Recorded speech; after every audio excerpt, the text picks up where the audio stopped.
Okay, we're on Ayin Beis and Beis 72b, 2 lines in the bottom. Total Rabbanon. We saw this debate previously. A convert is allowed to marry a mamzeres, a female mamzer. Divrei Rabbi Yossi, that's the opinion of Rabbi Yossi. Yehudah Aimer ger lo yisa mamzeres. A convert should not be marrying a female mamzer. Echad ger, echad eved mishocher v'chol mutar b'kohenes. And the Brisa ends off with one final statement that a kohenes, a female kohen, is permitted to marry those that a kohen would be prohibited to marry. It's permitted to marry those that a male kohen would be prohibited to marry. So a kohen cannot marry a convert or a freed slave or a cholol, but a kohenes can. She can marry a cholol, a freed slave, or a convert. Now, what does this debate sort of revolve around? The question is, the verse states, "Layovi mamzer bekahal Hashem." What is kahal Hashem? Kahal is loosely translated as a congregation, right? Hebrew would say kahal keser Israel. What exactly is a kahal? What does that mean? And the question is a convert called a kahal or not? Is he part of the kahal or not? If he's not part of the kahal, there's no prohibition for him to marry mamzer. However, if he does marry a mamzer, we learn that Layovi mamzer kahal Hashem gamdar asir Layovi loy. The kahal Hashem loy tells me that if a convert marries a mamzer, the child would still be a mamzer, whether the male or the female. What was a mamzer, and the other one was a convert. Okay, so my time Rabbi Yossi. What's the reason of Rabbi Yossi? Chamisha kahal iksiv. The word kahal is spoken out 5 times. Okay, what does this mean? So if you look, I'm quoting mostly from the bottom Rashi on the page. You have number 1. It says Layovi mamzer. So okay, there are a couple of relationships that are prohibited because of the congregation. In other words, these we say are what we call psula yuchsin. These invalidate your lineage. For example, a mamzer, an amoni or a mayafi, and a mitzri or an adomi. Mitzri and adomi are prohibited only third generation. Okay, and Amonim is only males, not females.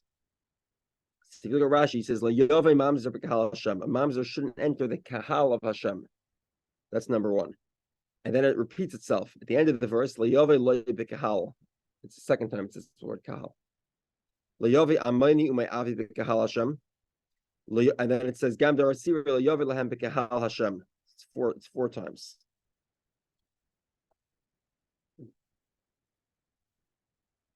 And you have Dar Shlishi Yavalam B'Kahal Hashem and Mitzri Radayim. You have by Mitzri and Radayim, it also says Dar Shlishi Yavalam B'Kahal Hashem. So that is 5 times. Okay, Rashi points out there's one more time where it says Kahal, but that question is not pertaining to lineage. It pertains to other prohibitions of marriage. And that would be B'Tzuadaka, a man who is infertile for very specific reasons. Okay. It says 5 times. Now, who is included in this kahal? Who's in the congregation? So Rabbi Yossi says, Chal Kahanim, 1 is for Kahanim, Chal Leviim, 1 is for Leviim, V'chal Yisraelim, for regular Jews. Okay. V'chal Mishri Mamzer B'Shtuki, V'chal Mishri Shtuki B'Yisrael. Okay. A Shtuki, we said, is somebody who does not know who his father is. And a Sufi is somebody who does not know neither his father nor his mother. We'll talk about this in more detail as we go on. But basically, a shtuki is a suffix mamzer. Why is this? If you don't know who your father is, maybe your father was a mamzer. Maybe not. We don't know. So therefore, a shtuki is unique. Now, I really don't want to have to go too much into this direction, but just to point to you, this is a very, very fundamental Gemara that pertains to a tremendous amount of Talmud. Why is this? Talmud. This Gemara pertains to a well-known debate between the Rajba and the Rambam, and this is discussed at length in halacha. And the question here is, when there's a suffix, there's a doubt as to whether one is violating a biblical prohibition, one has to avoid that doubt. So, for example, you don't know, it's established that eating some item this item might be kosher, might not. Is that one does not eat it? Why does one not eat it? It's because it's a biblical prohibition or a rabbinical prohibition. Now, specifically by mamzer, well, or maybe not specifically, according to the Rambam, by mamzer, the Torah says that a mamzer vadai is prohibited, a mamzer suffix is not prohibited. So if you don't know if you're a mamzer, you're permitted both to marry a mamzer and to marry a kosher Jew. According to the Rajba, obviously, this prohibition is unique to mamzer, and therefore, that's exactly why the Torah has to give an exception, because generally speaking, suffix daraisa is l'chumra. You have a doubt.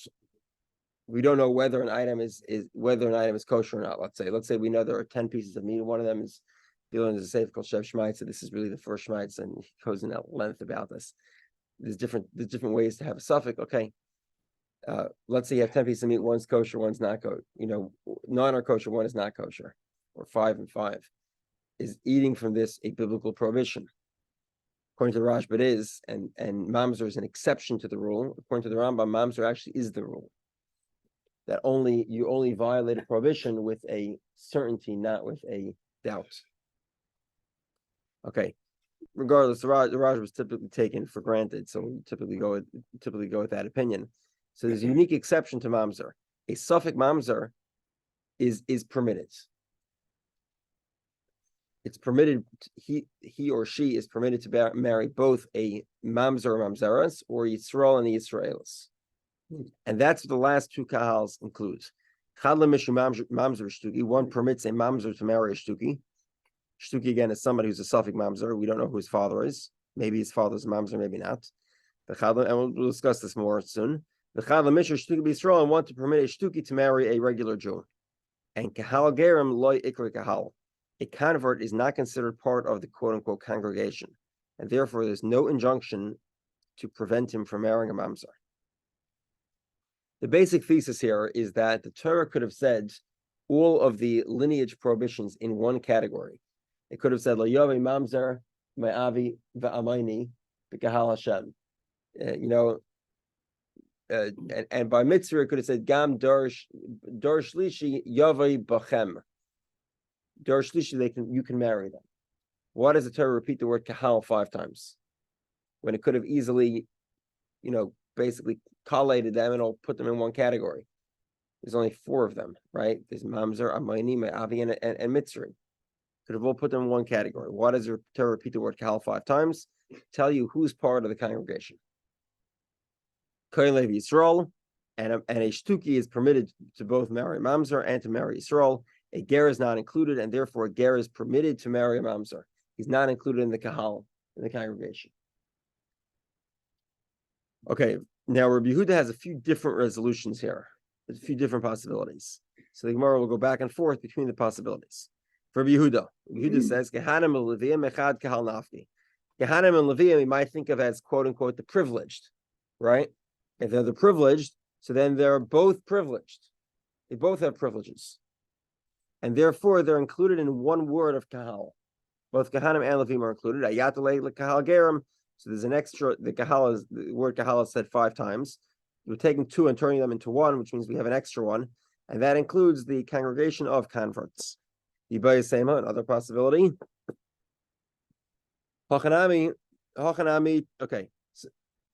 So the first version, we take kahanim and levim and put them in 1. Now the second version, Yibay Sema hachanami trei kaladinu. The truth is that Kahanim and Levim are included by 2 separate times the word kahal is pronounced. Mamzer b'shtuki b'Yisrael mechad kahal nafka. However, a mamzer, the concept of a shtuki being permitted to marry both a mamzer and to marry a Jew is learned out of one time the word kahal is pronounced. Why? The verse says, "L'yovei mamzer b'kahal Hashem." A mamzer cannot join the congregation. Mamzer vada Yehudah yavai, ha mamzer safek yavai. Specifically, if he's a certain mamzer, that's when he can't enter. But a mamzer safek could. But a mamzer safek, a shtuki basically could. And similarly, b'kahal vada Yehudah yavai, ha b'kahal safek yavai. A mamzer cannot enter a certain congregation.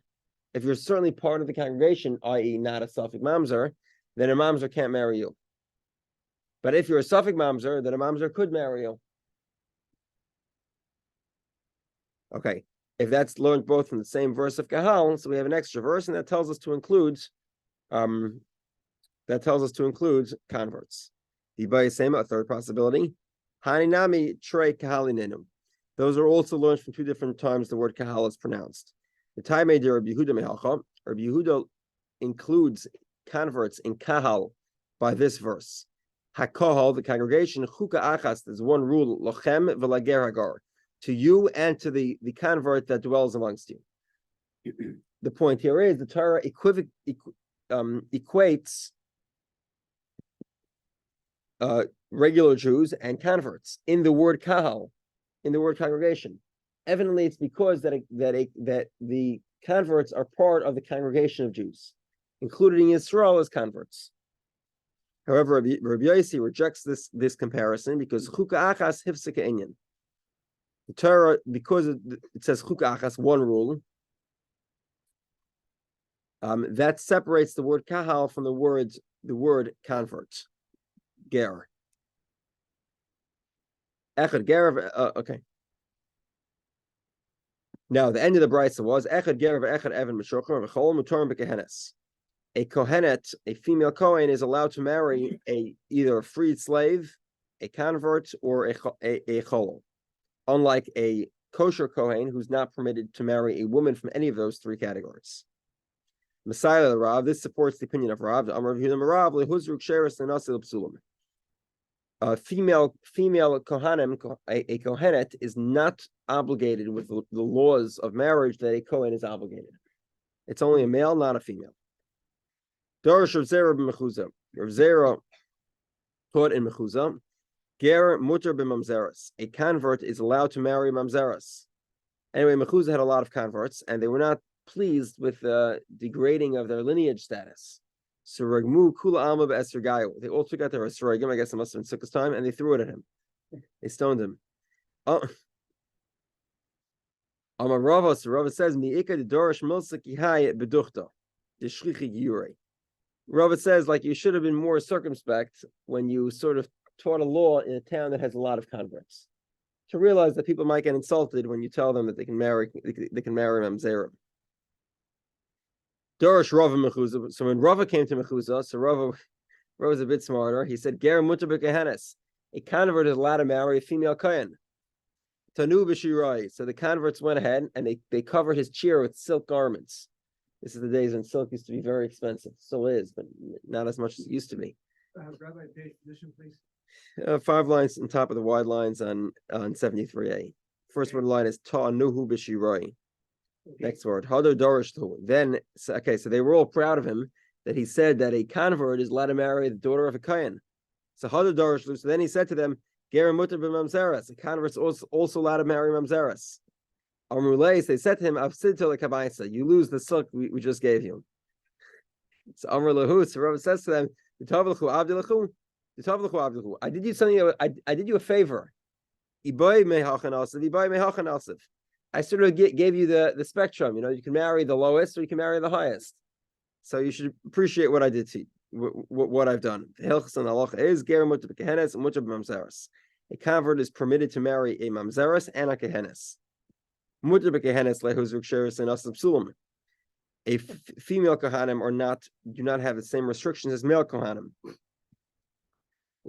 and therefore they're allowed to marry a convert. And they're permitted to marry a female mamzer, like the opinion of Rabbi Yossi that says that gerim, converts, are excluded from the quote unquote congregation. In other words, when it says a mamzer can't enter the congregation, that does not include converts. Converts he can marry. Eluhain shtuki. So now we get to the discussion of a shtuki. I appreciate this joke. I had a friend of mine, interesting guy. He was in yeshiva, and he happened to have a pet bird in his dorm room. Have a what? Pet bird. What kind of pet bird? A parakeet or something. Anyway, he named it Stuki. Right? You don't know who the father is. You don't know who the mother is. Okay. It's interesting. Yeah, I think the Arabs have birds. I can't remember the name of the bird that they all collect. You can go to Israel, you see these birds all over the place. It's a type of singing bird. Anyway, the Arab word for it is mamzer. Oh. Anyway, okay. Amar Rava, Dvar Torah Shtuki kosher. So Rava says that the halacha is that a shtuki is permitted to marry into the congregation. My timer. Why is this? So a shtuki again is someone who doesn't know who his father is. Presumably that's also because his mother really doesn't know who his father is. And if you think that his father is one person, well, not quite. Oh. His mother, in other words, his mother does not know who she conceived with. Okay. My timer. Why is this? If you think about the potential population that would be adulterous, that would have relationships with her. Presumably, we're talking about a woman who obviously who the mother is. So presumably she, of all the population that can have a relationship with her, most of them would result in the child being kosher, whether they're Jews or non-Jews. Right? Non-Jews would result in the child being tainted, but still able to marry regular Jews. And most Jews are kosher. The only people that would make this woman's children questionable are mamzerim. So mamzerim presumably is a small percentage of the population. Umiyut psulim, and only a small percentage are invalid. Okay, so now let's try to figure it out. V'azli inu legabo. Let's say she was at home, or some other place of ill repute, and the men came to her. Kol de parish, miruba parish. The man sort of separated himself from the majority of people, right? The man went to her. So we don't know which man is this. Okay, but 636. I'll just explain this just take a moment to explain this. There's two ways. There's a number of different ways to have rife, a majority. For example, let's say we have a pot of kosher soup, okay, and a small quantity of non-kosher glycerin or gelatin falls into the soup. Okay, and it's dissolved. Specifically using, by the way, a dissolved example. Okay, so we don't avoid we don't stumble over anything with solid examples. What's the halacha of the soup? It's kosher. It's kosher soup. That is called bittul. We nullify the majority. The majority here, the minority, which is less than the 60th in this case, is present but nullified. Similarly, we have 23 members of a court, right? And the court rules that 18 members rule the guy should be executed, let's say, and 5 of the members rule to acquit. What's the halacha? So the majority nullifies the minority because the minority is present here and they're nullified.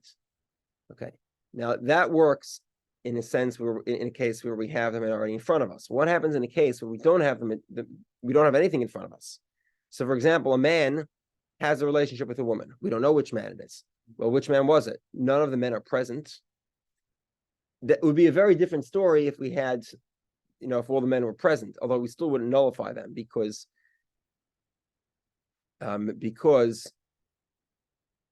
somebody sort of did the action, not all of them. So one man separates himself from the world. That means we go by majority. That's very different than nullifying the minority. You understand the difference? A present minority you can nullify. The fact that you're presuming a majority, it's not a nullification rule. It's a presumptive majority. So this man separates himself from people. Well, if you look at people by percentage, we presume that mamzerim are a small percentage of total population. So therefore, if somebody separates himself from the majority, he separates himself from people. It's you go by the majority or not mamzerim. My amrit, what's the possibility? We have another rule, which is that if she goes to him, sahavale kavua. So then we don't go by majority because he didn't separate himself from majority. He is, and if he's fixed, anyone who's in their own position is 50-50. I don't want to go into why it's an extremely complicated sugya, why it is and how to define it. But regardless, it would be considered like a 50-50 doubt. A mamzer himself can't enter the congregation, but a suffik mamzer could. And similarly, he can't enter a certain congregation, but could enter a doubtful congregation. I.e., a mamzer can marry a convert. I'm sorry, a mamzer can marry a suffik mamzer, because the suffik mamzer may or may not be part of the congregation. Umatam amr shtuki puzzle. So why do they say that a shtuki is treated as a tainted lineage? It's not recommended that a Jew marry shtuki. Zera shema yisa achayseh me'aviv. There's a concern here. He might marry his father or sister. He has no clue who he's marrying. If this is relevant to people who are conceived via sperm banks, is a very, very pertinent contemporary question. Okay. Elameata, if this is the case, shtukis la yisa. A shtuki. Okay, so you're telling me that a regular Jew shouldn't marry a shtuki. Why? Because maybe he's the guy's sister, right? So the Gemara says, well, if that's the case, then two shtukim shouldn't get married either. Maybe they'll marry the sister. So the Gemara says, Kol kehani mizniv azli. The Gemara says, is every person of unknown lineage coming from the same male? Presumably not. So the Gemara says, okay, well, Bash Shtukis la Yisa. He shouldn't marry the daughter of a Shtuki. He might be marrying his father's sister. 1 second.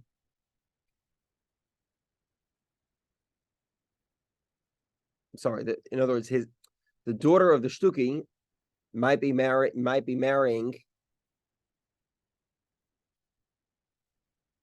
1 second. I'm sorry, yeah, correct. He might be marrying his father. He might be marrying his father's sister. If you have a guy who knows who his father is, that is good. 1 second. Hold on here a second.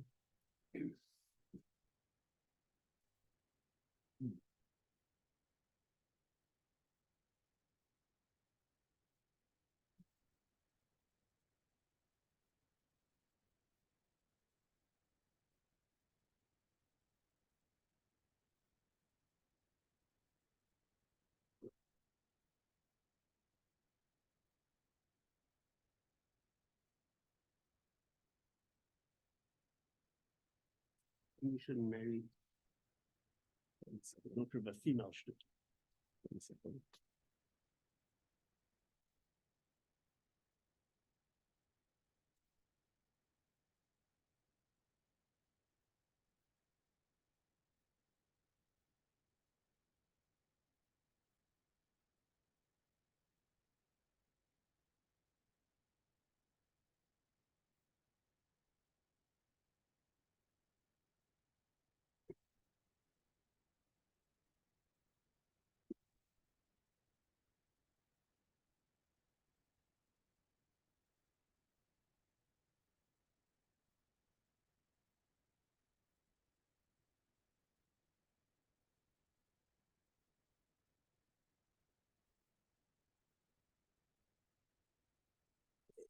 In other words, if the daughter of a shtuki gets married, so we don't know who the daughter of a shtuki. We don't know who her grandfather is, basically. But maybe the marriage, her father's marriage itself was questionable. Maybe her father married his sister, so she herself should be questionable.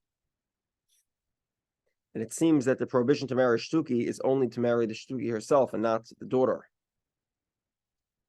It must be that it's unlikely that it would be that a shtukis would marry the shtuki getting married would be marrying their sister.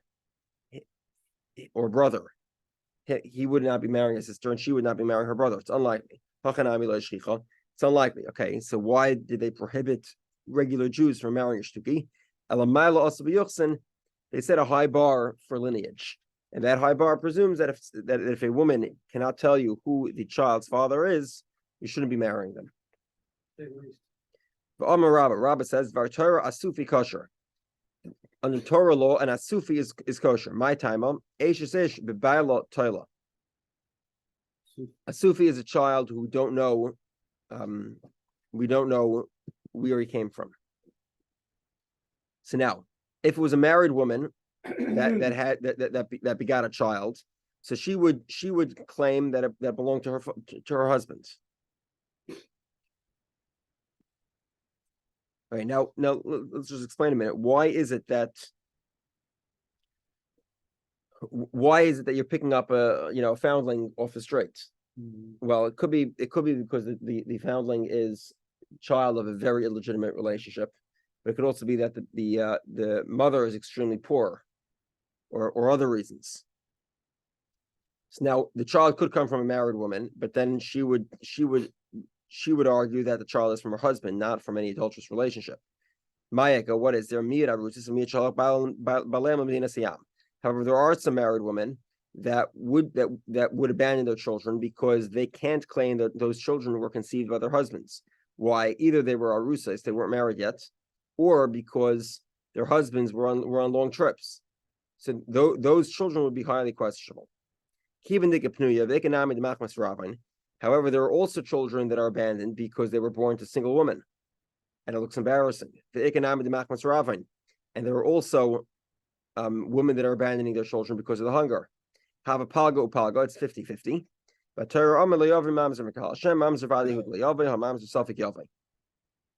the child is a suffix mamzer. A suffix mamzer can enter the congregation. And similarly, a mamzer can marry an asufi because he's a mamzer suffix. Why did they say that asufi is puzzle? Because we're concerned maybe he'll marry his sister. Samara is the same questions. And why is it that they're only prohibited to marry? Why is it an asufi is permitted to marry another asufis? Maybe they're going to be maybe they're marrying brothers and sisters. Samara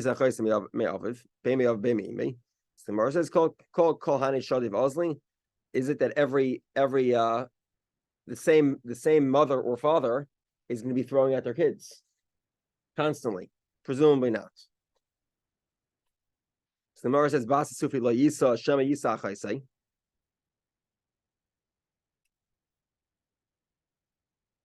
Basa sufis lo yisa shema yisa achaisei. Okay, the daughter of an asufi should also not get married. Why?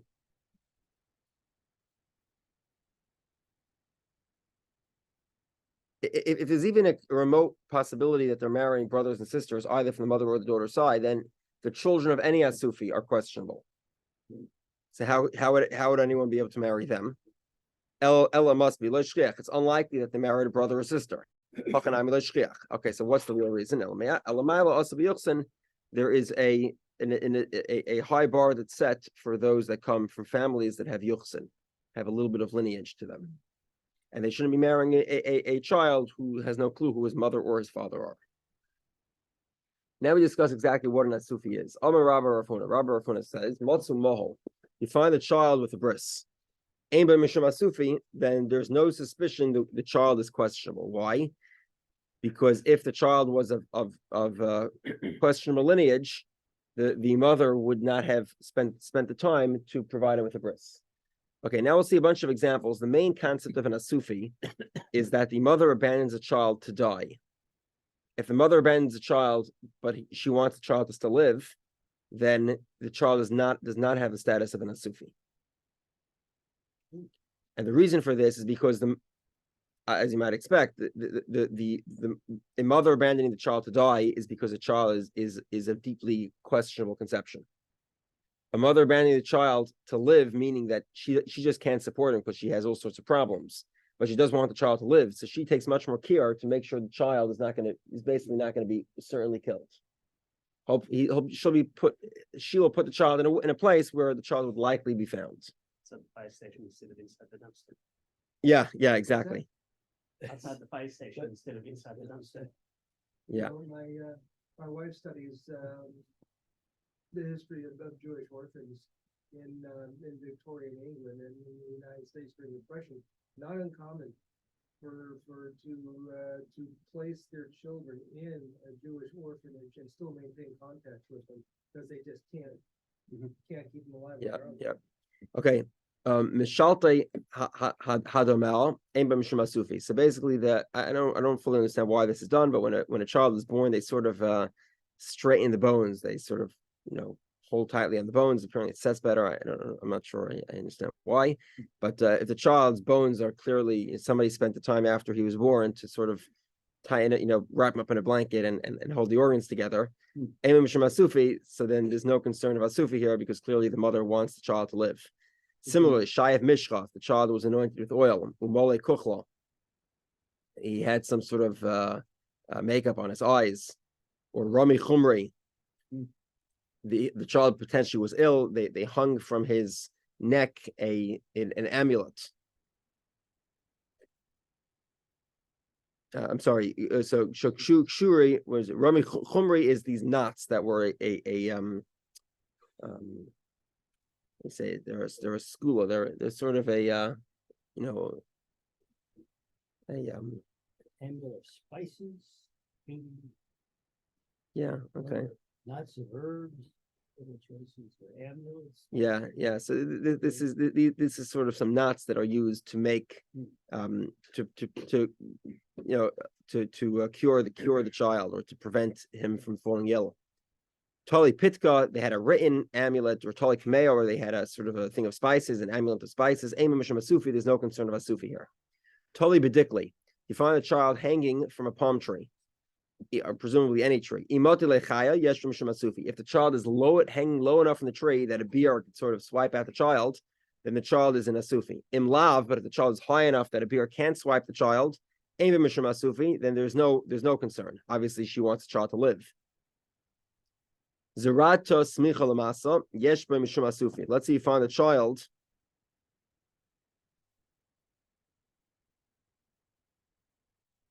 hanging from a certain type of tree that's next to the city. This is a tree that's filled with destructive angels, and obviously the mother is looking for the destructive angels to basically take the child. Child sacrifice is not a new idea. Yesh mishum asufi, there is asufi. The imlav, however, if not, if the child was hanging in a tree in a way that there were no known destructive angels, there's no concern of asufi. If the synagogue is close to town, and people go by there all the time, you find the child in the synagogue, there's no asufi. The imlav, but if not, in other words, the synagogue is out at the edge of town and nobody passes by. Yesh Mishum Asufi, presumably the child was going to die otherwise. Amar Meimer says, Hi Pera de Sufli, Yesh Mishum Asufi. You have this sort of underground silo, which was known to have a lot of these demons flying around. Then there's a concern of Asufi. Charif de Denara, Aimba Mishum Asufi. If you put 1 second. If you put the child in a shipping lane, shipping lane doesn't mean necessarily container ships. It means, where all the canoes pass by to go fishing. So then the child presumably is going to be found, and asufi, the child is not an asufi. If, however, it's pishra, it's sort of the areas where the boats don't go. It's too shallow. It's also, these are like the tributaries that are on the side where they're not well traveled. So then yesh from mishum asufi, we are concerned of asufi. The side of the public thoroughfare. There's no asufi because obviously she wants the child to be found. However, for Rishus Harabim, he's put in middle of the street. Yesh mishum asufi because presumably the child would be run over. Amar Rava, or trampled in before cars came around. Amar Rava, ubishnei Ravin, in times of hunger, ein b'mishum asufi, there's no concern of asufi. Okay, what exactly does it mean? Hadarav derava ahai.